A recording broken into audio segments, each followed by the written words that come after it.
Please be ready for dictation of exercise number 19 from Progressive Magazine of April 2023. 5 seconds to go.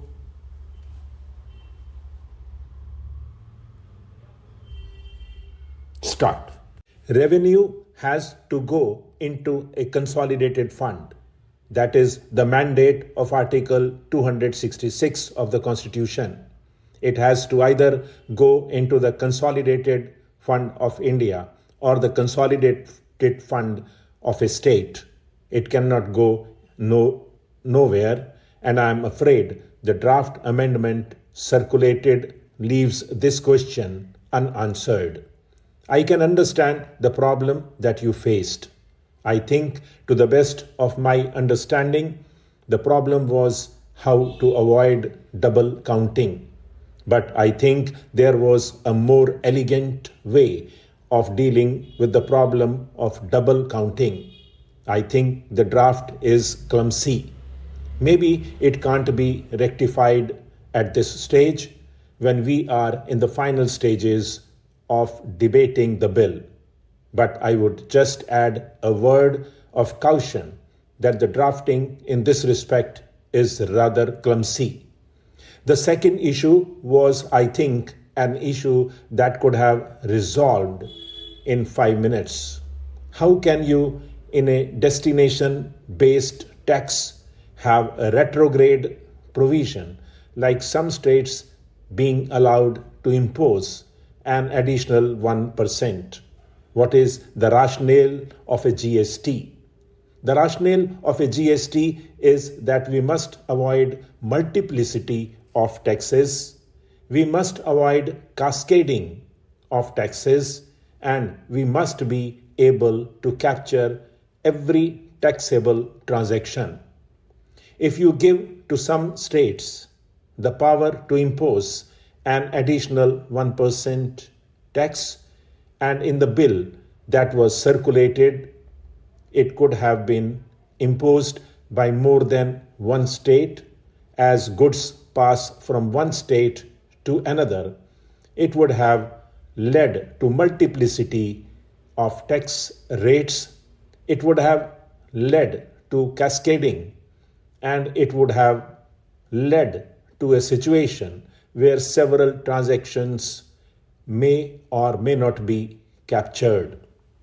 This was immediately pointed out, but I think the government was during that time, not today, rather stubborn.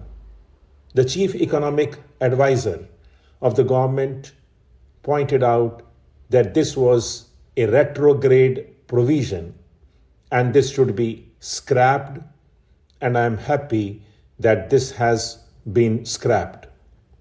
GST does not stand only for goods and services tax, it also stands for good sense triumphs. Ultimately, for good sense triumphs, you have dropped the 1% tax, and I thank you for accepting our suggestion to drop the 1% tax. This would very well serve our purpose for GST as such. The second major issue is dispute resolution. Now, please remember that dispute resolution between the center and the states, between one state and one or more states, between a group of states and a group of states is not a matter on which the Constitution is silent. Whatever we do here, we must acknowledge the fact that the Constitution is not silent on dispute resolution between states. Article 131 speaks loud and clear. It provides for a machinery for dispute resolution.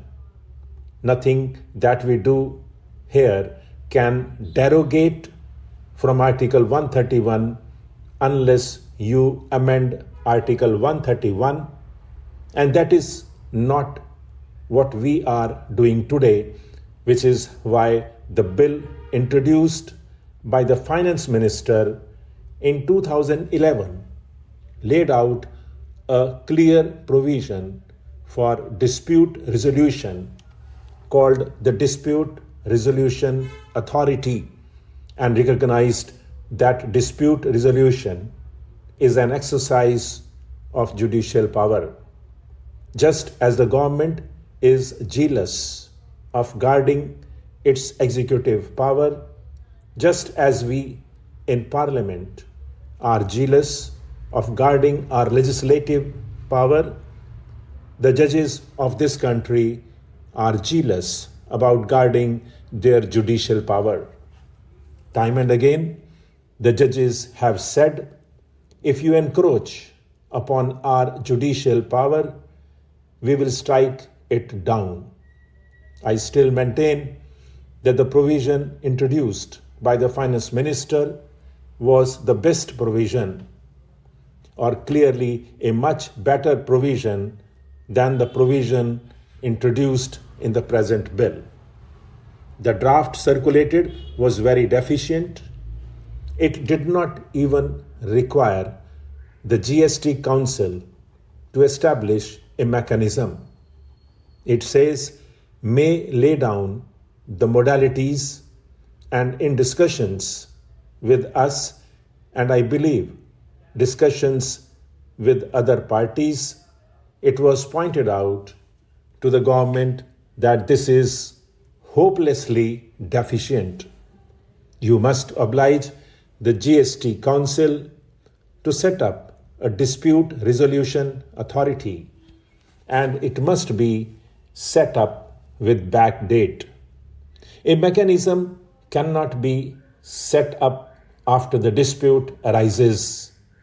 That is the difference between rule of law and rule by law. In a country governed by rule of law, the dispute resolution authority is known to everybody even before a dispute arises, so that you know if a dispute arises. You go there. If you set up the machinery after the dispute, that is not rule of law. That is, show me the person and I will show you the rule.